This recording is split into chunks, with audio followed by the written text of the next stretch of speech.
Hello बच्चों, आप सभी का स्वागत है अपनी आज की हिंदी की क्लास में। तो जैसा कि बच्चों इससे पहले वाले वीडियो में हमने देखा कि हम राजस्थान के गौरव के बारे में पढ़ रहे हैं। तो इस पाठ के अंतर्गत हमने कुछ वीर जो योद्धा हुए हैं उनके बारे में जाना था। तो राजस्थान की भूमि को क्या कहते हैं? रणबांकुरों की धरती कहते हैं कि यहाँ तो बहुत सारे योद्धा हुए हैं जिन्होंने जन कल्याण के लिए क्या है काम किया है। तो सबसे पहले इनमें जाना था हमने देवनारायण जी के बारे में, जो क्या है गुर्जर समाज से हैं और इन्हें क्या है विष्णु का अवतार माना जाता है। और उसके बाद में हमने देखा था बाबा रामदेव को, जिन्होंने क्या है जम्मा जागरण आंदोलन के तहत दलितों से संपर्क बढ़ाया था। तो उन्होंने भी क्या है अनेक चमत्कार किए थे और उन चमत्कारों को क्या है किस नाम से जानते हैं? पर्चों के नाम से जाना जाता है। तो उसी क्रम में बच्चों आगे चलते हैं और आज अपने देखते हैं संत जंबेश्वर। तो संत जंबेश्वर जी के बारे में पढ़ते हैं कि प्रकृति प्रदत्त समाज जीवन हमारे देश की मूल आत्मा है। यानी प्रकृति ने का ही दिया हुआ है हमारे समाज को या हमारे जीवन को जो कुछ दिया हुआ है। इसी आत्मा के तत्वान्वेषी और सशक्त उद्घोषक थे संत जंबेश्वर जी। यानी इसी आत्मा के किसको? प्रकृति को बचाने के लिए उन्होंने क्या है बहुत सारे सशक्त कार्यक्रम किए थे। तो उन्हें क्या है उद्घोषक माना जाता है, किनको? जंबेश्वर जी को। तो श्री कृष्ण जन्माष्टमी को जन्मे संत जंबेश्वर जाम्बो जी के नाम से भक्तों में प्रसिद्ध है। तो किस नाम से जाने जाते हैं बच्चों? जाम्बो जी के नाम से। तो इनका जन्म नागौर जिले के पीपासर गांव में हुआ था। बाल्यकाल से ही वे चिंतनशील यानी विचार करने वाले प्रवृत्ति के थे। यानी जो बातें उनके सामने आती उनका वो गहन दृष्टि से विचार किया करते थे। 34 वर्ष की आयु में माता पिता का देहांत हो जाने के पश्चात आपने सारी संपत्ति का दान कर दी थी और फिर किस कार्य के लिए लग गए थे? समाज के उत्थान के लिए आपने कार्य किया था। उन्हें लोग जाम्बो जी के नाम से जानते हैं। तो आप बीकानेर जिले की नोखा तहसील के समराथल धोरा आए और अपना मुकाम बनाया। तो उन्होंने क्या था अपनी सारी संपत्ति तो दान कर दी और खुद किस काम में लगे थे? समाज के उत्थान में। तो ये कहाँ आए थे? बीकानेर जिले के नोखा तहसील की समराथल धोरा नामक स्थान पे आए और वहीं पर इन्होंने अपना मुकाम यानी जो रहने का स्थान है वो बनाया था। इसी स्थान पर उन्हें दिव्य ज्ञान की भी प्राप्ति हुई तथा ईस्वी 1485 की कार्तिक अष्टमी को उन्होंने प्रथम उपदेश दिया। समाज में धर्म स्थापना व प्रकृति से सहजीवन के उद्देश्य को ध्यान में रखते हुए उन्होंने जीवन हेतु 29 नियम बनाए और इन्हें मानने वाले बिश्नोई कहलाए। 20+9 यानी 20 और 9 नियम यानी 29 नियम बनाए थे किन्होंने? जाम्बा जी ने। और इन 29 नियमों को जिन्होंने भी पालन किया वो सब किस में क्या कहलाए थे? बिश्नोई कहलाए थे। और ये जो नियम थे वो सदाचार, जीवन की नियमितता, प्रकृति संरक्षण पर ही आधारित थे। यानी इन नियमों में ऐसा कुछ भी नहीं था कि जिसकी हम पालना नहीं कर सकते। ये तो हमारे साधारण से जीवन के जो नियम थे या प्रकृति के संरक्षण के लिए यानी प्रकृति को बचाए रखने के नियम थे। और जिन लोगों ने इन नियमों को माना वो क्या कहलाए थे? बिश्नोई कहलाए थे। आपने कट्टरता पर भी निरंतर प्रहार किया यानी लगातार आपने क्या है उनका सामना किया। दुष्टों का निग्रह अपने चमत्कारी व्यक्तित्व से किया यानी दुष्टों का भी आपने नाश किया। आपने सुल्तान सिकंदर लोदी को भी गो हत्या न करने के लिए मना लिया था कि वो गो की हत्या यानी गाय की हत्या ना करें। समाज को संत जंबेश्वर जी के नेतृत्व से एक नई संजीवनी मिली। कई विधर्मी भी उनसे प्रभावित होकर क्या है उनके शिष्य बन गए थे। सरल व सुखी जीवन के इन नियमों के कारण लोग बड़ी संख्या में उनके अनुयायी बने। अपने विराट व्यक्तित्व के कारण वे सहज ही लोक मन के देव बन गए। बीकानेर जिले के लालसर गांव में समाधि लेकर उन्होंने अपनी जीवन लीला पूर्ण कर ली थी। तो देखो बच्चों जो जाम्बो जी है वो क्या है अपने व्यक्तित्व के कारण ही लोगों में जाने गए थे और उनका जो सरल और सहज जो स्वभाव था उससे लोग काफ़ी प्रभावित हुए और उन्हें क्या है देवता समान मानने लगे। तो देखो बच्चों इन्होंने भी क्या किया था कि समाधि लेकर अपनी जीवन लीला पूर्ण की थी। और इनसे पहले हमने पढ़ा था रामदेव जी के बारे में, तो उन्होंने भी अपनी जीवन लीला कैसे समाप्त की थी? समाधि लेकर। तो जंबेश्वर जी जो तो चले गए लेकिन उनके अनुयायी यानी जिन्होंने 29 नियमों की पालना की उनके बताए मार्ग का अनुसरण अपना बलिदान देकर किया। तो देखो बच्चों, आगे जो एक कहानी या एक जो बात कह लो या एक ऐसी घटना कह लो जो क्या है जीवन को झंकोर देने वाली थी, तो हम उसके बारे में देखते हैं कि वो क्या है। तो प्रकृति की रक्षा हेतु दिया गया वह बलिदान अत्यंत प्रेरक एवं अद्वितीय है। जोधपुर जिले का एक गांव खेजड़ली, जो कि आप सबने पहले पढ़ा हुआ भी है और सुना हुआ भी है बच्चों, खेजड़ली आज भी इस बलिदान का साक्ष्य यानी प्रमाण है। बात सन 1730 की है। जोधपुर महाराजा ने अपने सैनिकों को राज कार्य हेतु वृक्ष काट कर लाने को कहा। सैनिकों ने खेजड़ली गांव को उपयुक्त समझा, क्योंकि इस गांव के प्रत्येक खेत में बहुतायत में खेजड़ी के वृक्ष थे। क्यों? क्योंकि यहाँ पे किसके अनुयायी थे? जाम्बो जी के अनुयायी थे। और जाम्बो जी ने हमेशा ही क्या कहा है? प्रकृति की सुरक्षा यानी वृक्ष लगाओ का अभियान चलाया था। तो इस गांव में क्या थे? प्रत्येक खेत में क्या है? बहुत सारे किसके वृक्ष थे? खेजड़ी के। तो राजा के सैनिक इस गांव में आधम के। गांव की ही एक माता इमरता देवी को जब इस बात का पता लगा तो वे दौड़कर खेत में पहुंची और खेजड़ी न काटने हेतु समझाने लगी। इतने में गांव के लोगों को भी पता लगा और वे भी वहां आ गए। राजा के सैनिक तो सता मद में चूर थे, मना करने पर भी क्या है? पेड़ काटने लगे। यानी लोगों ने, गांव के लोगों ने इन्हें समझाया कि इस तरह पेड़ को मत काटो, लेकिन वो तो क्या थे? अपनी ताकत के नशे में चूर थे। तो उन्होंने क्या किया? पेड़ काटने शुरू कर दिए। तो इमरता देवी ने उन्हें ललकारते कहा कि हमारे जीते जी तो तुम ये वृक्ष नहीं काट सकते। और गांव के लोगों को प्रेरणा देते हुए कहा कि सर सांटे रूख रहे तो भी सस्ती जानो। तो उन्होंने लोगों को प्रेरणा देने के लिए कहा था कि अगर सिर कटवा कर भी आप एक पेड़ की सुरक्षा कर सकते हो तो भी आप अपने प्राणों को सस्ता जानो। यानी पेड़ों की सुरक्षा करना हमारा दायित्व है। सभी स्त्री पुरुष एक एक पेड़ के आगे खड़े हो गए। परम वीरांगना इमरता देवी, उनकी तीनों पुत्रियां अस्सी, रत्नी व भागुबाई तथा पति रामोजी ने अपना बलिदान दिया।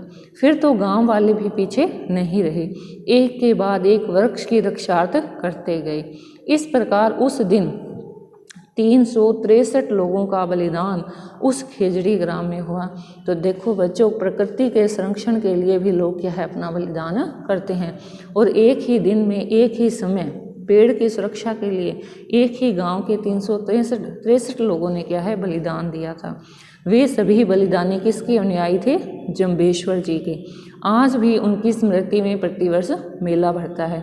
हजारों लोग आते हैं, उन्हें अपना श्रद्धा सुमन अर्पित करते हैं तथा प्रकृति व पर्यावरण संरक्षण का संकल्प लेते हैं। यही कारण है कि बिश्नोइयों के गांव में आज भी ना तो वृक्ष काटे जाते हैं और ना ही हिरण मारे जाते हैं। देखो बच्चों, इसमें क्या है? जम्बेश्वर जी जो क्या जाम्बो जी के नाम से जाने जाते हैं और उनकी मुख्य बात कि उन्होंने जीवन के 29 नियम बनाए और ये जो नियम बनाए इनकी जिन्होंने पालना की वो लोग क्या कहलाए? बिश्नोई कहलाए थे। और इन्होंने प्रकृति की सुरक्षा के लिए क्या है? काम किया था और लोगों को प्रेरित किया था। तो बच्चों अब देखते हैं पूज्य गोविंद गुरु। तो राजस्थान के धुर दक्षिण में गुजरात और मध्य प्रदेश की सीमाएं जहां स्पर्श करती है वहां एक दिव्य बलिदान का साक्षी बनकर खड़ा है मानगढ़ का विशाल पहाड़। लगभग एक शताब्दी पूर्व इस सघन वनांचल में वनवासी बंधुओं ने एक व्यापक स्वाधीनता आंदोलन का संचालन किया था। यह अभियान इतना प्रभावी था कि अंग्रेज सरकार तक घबरा उठी थी। यानी किस समय की बात कर रहे हैं? जब अंग्रेजों का शासन था। तो देखो बच्चों कि परिणाम स्वरूप इसे कुचलने के लिए 17 नवंबर 1913 ईस्वी को आयोजित राष्ट्रभक्तों के विराट सम्मेलन में अंग्रेजों ने लाखों वन बंधुओं पर अंधाधुंध गोलीबारी करके 1500 वनवासियों को मौत के घाट उतार दिया। जलियांवाला बाग हत्याकांड से भी भीषण और उससे भी पहले हुआ यह बलिदान आज भी वनवासियों के गीतों व कथाओं में रचा हुआ है। मानगढ़ के इस पहाड़ पर आज भी लोग चढ़ते हैं और रोमांच हो जाते हैं। यानी उनकी जो वीरता की जो गाथा सुनते हैं तो उन लोगों के क्या है? रोंगटे खड़े हो जाते हैं। ऐसे विराट स्वाधीनता आंदोलन के नेतृत्व करने वाले महापुरुष थे पूज्य गोविंद गुरु। डूंगरपुर जिले के बासिया गांव में 20 दिसंबर 1858 ईस्वी को एक बंजारे परिवार में जन्मे गोविंद को बचपन में संस्कार मिले।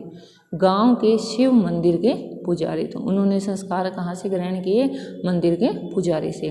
परिवार के घुमंतु यानी घूमने वाली जीवन शैली ने दुनिया देखने का उन्हें अवसर दिया और निर्णायक मोड़ तब आया जब 1880 में स्वामी दयानंद सरस्वती के साथ 3 महीने तक उदयपुर में रहने लगे।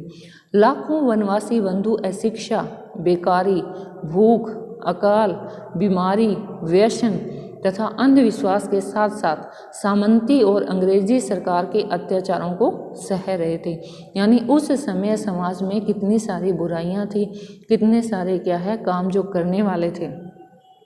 तो ऐसे पीड़ित समाज को सुधारने का बीड़ा किसने उठाया था? गोविंद गुरु ने। तो इन्होंने संप सभा नामक सामाजिक संगठन की स्थापना की और साथ ही प्रारंभ हुआ गांव में हवन कुंडों यानी धूनी की स्थापना का कार्य। गोविंद ने स्वच्छता पर, भजन सत्संग, बच्चों की शिक्षा, मेहनत करना, चोरी न करना, मध्य मास सेवन नहीं करना, आपसी विवाद नहीं करना, बेगार नहीं करना और इसी के साथ साथ विदेशी का बहिष्कार तथा स्वधर्म में दृढ़ता रहने आदि के भाव स्थापित किए। समाज सुधार की बात गांव-गांव में चली तो गोविंद हो गया अब गोविंद गुरु। तो देखो बच्चों कि एक बंजारी परिवार का व्यक्ति क्या काम कर रहा है? समाज सुधार का। तो समाज में क्या है?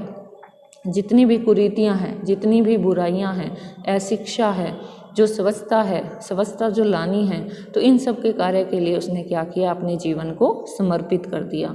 लाखों अनुयायी बनने लगे, कंठी यानी रुद्राक्ष धारण करने लगे और संवेद स्वर में लाखों कंठों से गुंजायमान होने लगा यह गीत कि भुरोटिया नी मानो रे नी मानो। तो इसका अर्थ है कि अंग्रेज मैं तुम्हें कभी भी स्वीकार नहीं करूँगा, क्योंकि उस समय क्या था? अंग्रेजों का शासन था। तो सन 1903 से प्रतिवर्ष मार्गशीर्ष पूर्णिमा पर संप सभा का वार्षिक सम्मेलन मानगढ़ के विशाल पहाड़ पर होने लगा। इसमें लाखों लोग जुटते थे। स्थानीय सामंत जागीरदार तो पहले से ही नाराज थे, ऊपर से उनके शत्रुओं ने भी कान भरने शुरू किए, जिसका परिणाम यह हुआ कि सन 1913 का मानगढ़ हत्याकांड। कर्नल शटल के एक आदेश से भक्तों पर क्या चलाई गई? गोलियां चलाई गई और ये आधे घंटे तक जो गोलियां चली उसमें क्या है? भारत माता के 1500 से अधिक पुत्र पुत्रियों ने अपने प्राणों को आहुति दी। गुरु के पांव में भी गोली लगी और उन्हें क्या है? गिरफ्तार कर लिया गया। गोविंद गुरु को अदालत ने फांसी की सज़ा सुनाई, जो बाद में क्या है? काले पानी में और फिर क्या है? आजीवन कारावास में बदल गई। अहमदाबाद की सेंट्रल जेल में उन्हें रखा गया। विश्व युद्ध में अंग्रेजों की विजय के फलस्वरूप श्रेष्ठ आचरण के आधार पर इन्हें भी सशर्त मुक्त कर दिया गया। अब गुरु क्या थे? 60 वर्ष के हो चले थे। गुजरात में पंचमहाल में कंबोई नामक स्थान पर जीवन का अंतिम समय इन्होंने बिताया था। 30 अक्टूबर 1931 ईस्वी को यहीं से उन्होंने स्वर्ग प्रस्थान किया। आज भी हर मार्गशीर्ष पूर्णिमा पर हजारों लोग उस पहाड़ पर आते हैं, धूनी में नारियल अर्पित करते हैं और वहाँ की माटी को मस्तक से लगाते हैं कि किस तरह से एक साधारण से व्यक्ति ने समाज के लिए समाज के उत्थान के लिए कितना काम किया और यहाँ तक नहीं सोचा कि उनका अपना जीवन भी क्या है? संकट में पड़ सकता है। तो इसी के चलते उन्होंने क्या है? जेल में भी जाना पड़ा, आजीवन कारावास की सज़ा मिली, जो बाद में क्या है? उन्हें मुक्त कर दिया गया। बच्चों इसी क्रम में आगे देखते हैं महाराजा सूरजमल जी के बारे में। तो हमारे देश से यवनों की सत्ता को सर्वदा के लिए समाप्त करने में महत्वपूर्ण भूमिका निभाने वाले प्रतापी महाराजा सूरजमल का जन्म राव राजा बदन सिंह के पुत्र के रूप में श्री रानी देवकी की कोख से 13 फरवरी सन 1707 ईस्वी में अपने ननिहाल कामर में हुआ था। तो देखो बच्चों, यवन क्या थे? मुसलमान जो शासक थे। तो अब तो क्या था? आज़ादी से थोड़े टाइम पहले तो अंग्रेज़ों का शासन था, उससे पहले क्या था? मुसलमानों का शासन हुआ करता था। तो उस समय में कौन हुए थे? महाराजा सूरजमल। जन्म से ही सूरजमल की तेजस्विता से सभी प्रभावित थे। युवावस्था तक आते आते वे सुदृढ़ शरीर के साहसी योद्धा हो गए। इसी के साथ कूटनीति के खेल में भी वो क्या है, निष्णात हो गए, यानी पारंगत हो गए। राजा बदन सिंह के पुत्रों में सबसे बड़े थे, गुणों में भी क्या थे, श्रेष्ठ थे। अतः उन्हें क्या बनाया गया, युवराज बनाया गया। तो सन 1731 में इन्होंने मेवात के दावर जंग को धूल चटा दिया, यानी पराजित कर दिया। नवंबर 1745 में उन्होंने अलीगढ़ के नवाब और मुगल बादशाह से युद्ध किया। दोनों पक्ष सूरजमल की सहायता पा लेने को उत्सुक थे। सन 1750 में दिल्ली के बादशाह के मीर बख्शी सलामत खां ने सूरजमल पर आक्रमण किया। नारनौल के पास रात के अंधेरे में सलामत खां की छावनी पर सिंह दुपट्टा मारकर सूरजमल ने उसे आत्मसमर्पण के लिए मजबूर कर दिया, यानी अपने हथियार डालने को मजबूर कर दिया। संधि में जो शर्तें तय हुई वे युवराज सूरजमल की राष्ट्र भावना का परिचायक है।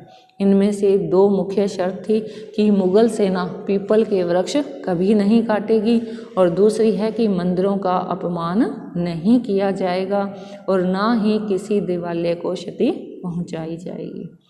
तो इन दोनों से क्या है, सूरजमल की राष्ट्र भावना का पता चलता है।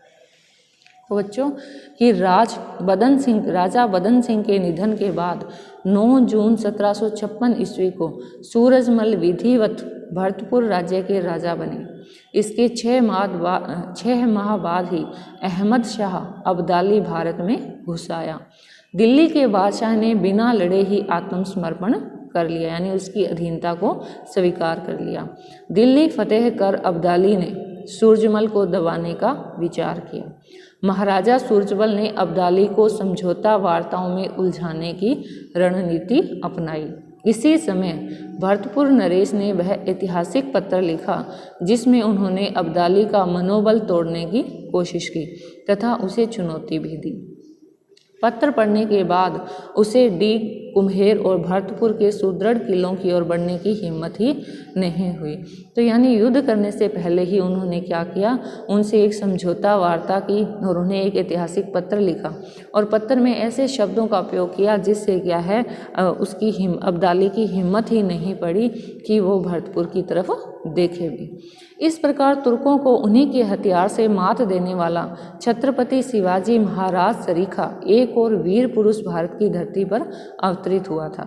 दिल्ली से मुगलों को पूरी तरह हटा देने का जिम्मा अब महाराजा सूरजमल पर आया, तो उन्होंने पहले आगरा से मुगल सत्ता समाप्त कर किले पर अधिकार प्राप्त कर लिया। कुछ ही समय में उन्होंने दक्षिण में चंबल तक के क्षेत्र में विजय पताका फहराई। पूर्व दिशा में हरियाणा का पूरा क्षेत्र भी उनके अधिकार में आ चुका था, यानी उन्होंने विजय प्राप्त करना शुरू कर दिया। अलीगढ़, हापुड़ तथा गढ़मुक्तेश्वर तक अपने प्रभाव का विस्तार कर लिया था। आगरा में मुगल आक्रमणकारियों के सभी निशान हटाते हुए महाराजा ने पूरे दुर्ग को दूध व यमुना जल से धुलवाया था। उसके बाद शस्त्रोक्त विधि से हवन कर आगरा नगरी को यवनों के दुष्प्रभाव से मुक्त किया, यानी उसने क्या है पूरी विधि विधान के साथ क्या है पूरे दुर्ग को धुलवाया और क्या है मुसलमानों से आगरा के दुर्ग को मुक्त करवाया था। पेशवा के असामयिक निधन के बाद अब समय महाराजा सूरजमल ने दिल्ली को मुगलों से पूरी तरह मुक्त करने का निश्चय कर दिया। उन्होंने 3 तरफ से दिल्ली को घेर कर गोलाबारी करना शुरू कर दी। रुहेले भरतपुर के वीरों की मार से लगातार पीछे हटते जा रहे थे। ऐसे समय महाराजा हिंडन नदी के एक नाले को पार करने आगे बढ़े, तभी वहां छिपे बैठे रुहेले बंदूकचियों ने जबरदस्त गोलीबारी करना शुरू कर दिया। अचानक हुए हमले से सैनिक संभलते तब तक महाराजा सूरजमल के प्राणघातक चोट लग चुकी थी।